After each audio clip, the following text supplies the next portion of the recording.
Senior హీరోలు ఏడాదికి ఒక సినిమా చేయడమే గగనం అయిపోయిన ఈ రోజుల్లో బ్యాక్ టు బ్యాక్ సినిమాలతో రావడం అంటే మామూలు విషయం కాదు. కానీ టాలీవుడ్లో ఇప్పుడు విక్టరీ వెంకటేష్ ఇదే రేంజ్ ప్లానింగ్తో దూసుకుపోతున్నారు. అసలు వెంకీ సూపర్ స్పీడ్ వెనుక ఉన్న మాస్టర్ ప్లాన్ ఏంటి? గ్యాప్ లేకుండా ఆయన బాక్స్ ఆఫీస్ పై డబల్ ఇంపాక్ట్ చూపించబోతున్నారా?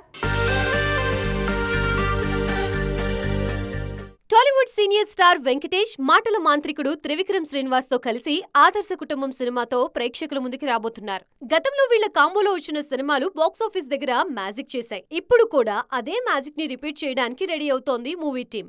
ఈ ఇయర్ అక్టోబర్ లో ఈ సినిమాని థియేటర్లోకి తీసుకురావాలన్నది మేకర్స్ టార్గెట్. ఆదర్శ కుటుంబం తర్వాత వెంకటేష్ లైనప్ లో ఉన్న మరో crazy project Anil Ravipudi cinema. ఇప్పటికీ అఫీషియల్ అనౌన్స్మెంట్ కూడా వచ్చేయడంతో ఫ్యాన్స్ లో అంచనాలు పెరిగిపోయాయి. ప్రస్తుతం త్రివిక్రమ్ సినిమా షూటింగ్ తో వెంకీ బిజీగా ఉండటంతో అనిల్ సినిమా ఆలస్యం అవుతుందేమో అన్న డౌట్స్ కొద్ది రోజులుగా వినిపించాయి.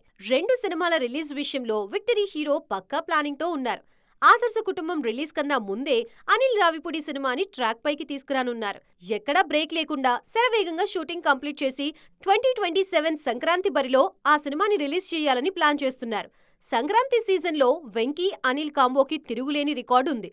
అందుకే నెక్స్ట్ ప్రాజెక్ట్ ని ఎట్టి పరిస్థితుల్లో సంక్రాంతి బరిలోనే దించేందుకు ఫిక్స్ అయ్యారు. షార్ట్ గ్యాప్ లోనే రెండు పెద్ద సినిమాలతో బాక్సాఫీస్ ని టార్గెట్ చేయడం అంటే మామూలు విషయం కాదు. ఈ డబుల్ ట్రీట్ వార్తలతో వెంకీ అభిమానులు ఫుల్ ఖుషి అవుతున్నారు. దసరా బరిలో ఆదర్శ కుటుంబంతో సందడి చేసిన వెంటనే సంక్రాంతికి అనిల్ సినిమాతో మరో సర్ప్రైజ్ ఇచ్చేందుకు రెడీ అవుతున్నారు. ఈ ప్లానింగ్ ఎంతవరకు వర్కౌట్ అవుతుందో చూడాలి.